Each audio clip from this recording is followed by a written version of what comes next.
Halo sobat, assalamualaikum warahmatullahi wabarakatuh.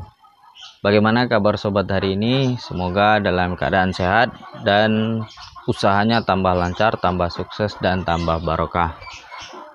Sobat, minggu yang lalu saya sudah membahas tips yang pertama. Hari ini saya akan membahas tips yang kedua, bagaimana caranya agar kita memiliki keuntungan yang maksimal di ternak ayam kampung skala rumahan. Jangan kemana-mana, kita intro dulu.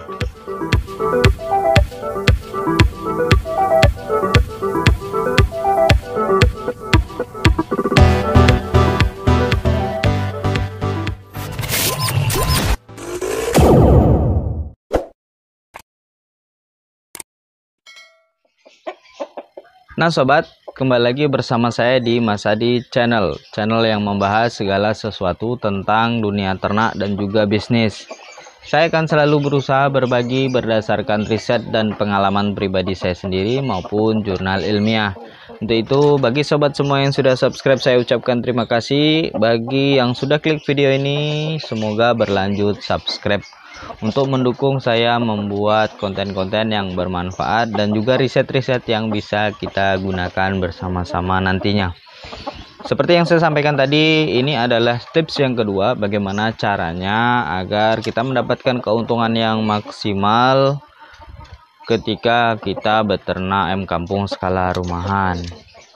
Nah sobat, perlu sobat semua ketahui, ayam kampung itu di daerah saya ini, tentunya juga di daerah sobat semua, mestinya itu memiliki harga yang relatif lebih tinggi daripada harga ayam ras maupun harga ayam-ayam lainnya, karena memang ayam kampung ini dari segi pasarnya dia terbatas, hanya beberapa orang saja yang suka dengan ayam kampung dan momen-momen tertentu saja yang dibutuhkan sangat banyak untuk konsumsi ayam kampung ini.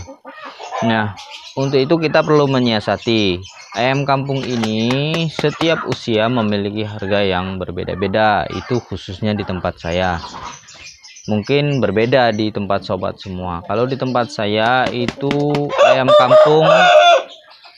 kampung itu biasanya dibedakan menurut usia dan juga jantan dan betinanya. Untuk itu tips yang kedua ini, bagaimana cara kita menyiasati agar kita itu bisa mendapatkan keuntungan lebih banyak dari jenis-jenis ayam kampung yang harganya lebih mahal. Contohnya misalnya jantan atau dia usianya lebih tinggi. Apa yang saya lakukan? Yang saya lakukan pertama adalah memisahkan antara yang posturnya besar dan posturnya kecil. Yang kedua adalah memisahkan gendernya, memisahkan antara yang jantan dengan yang betina. Apa tujuannya? Yang pertama, agar ketika pembeli datang itu mereka sudah tahu mana yang jantan dan mana betina. Dan yang kedua adalah agar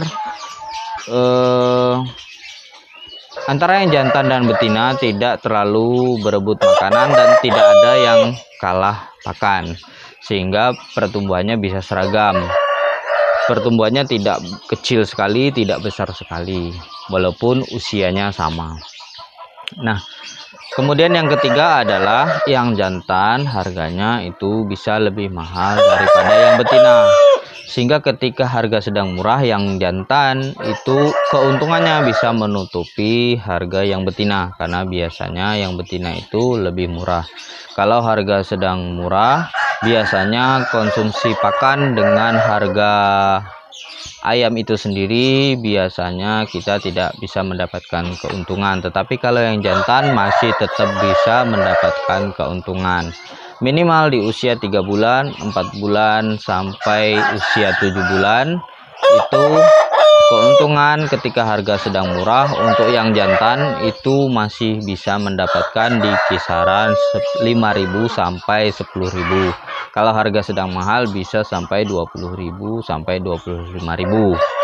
Contohnya saja, misalnya di usia 3 bulan, kalau harga sedang mahal, pejantan itu biasanya sudah ditawar harga 65.000. Kalau kita hitung di usia 3 bulan itu bobot ayam hanya bisa mencapai kisaran 1 kilo sampai 1,2 kilo untuk yang jantan. Nah, konsumsi pakan biasanya FCR-nya itu sekitar 2,5 sampai 3. Artinya kalau 3 saja FCR-nya itu kita menghabiskan pakan sekitar 3,5 kilo untuk yang jantan.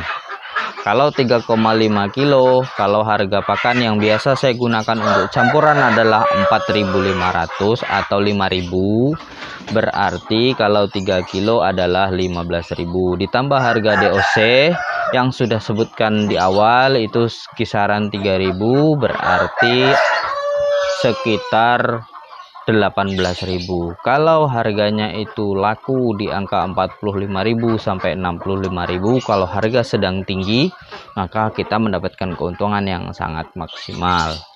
Contohnya ini sobat, ini usianya mungkin sekitar 5 bulan 6 bulan.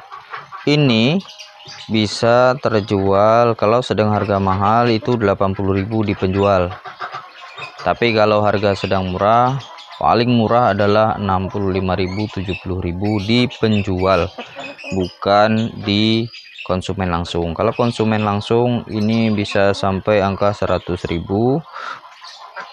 ketika harga sedang mahal pada momen tertentu, dan kalau harga sedang murah bisa sampai 85.000.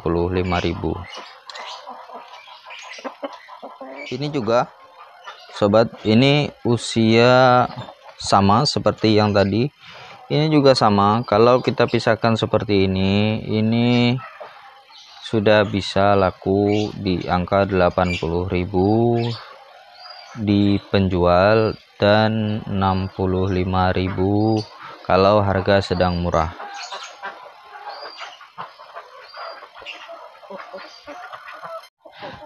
Nah, yang betina bagaimana? Yang betina biasanya di usia 3 bulan dengan FCR 3 itu biasanya laku di angka 25.000 sampai 35.000. Itu kalau sedang murah. Kalau sedang mahal ya laku saja biasanya.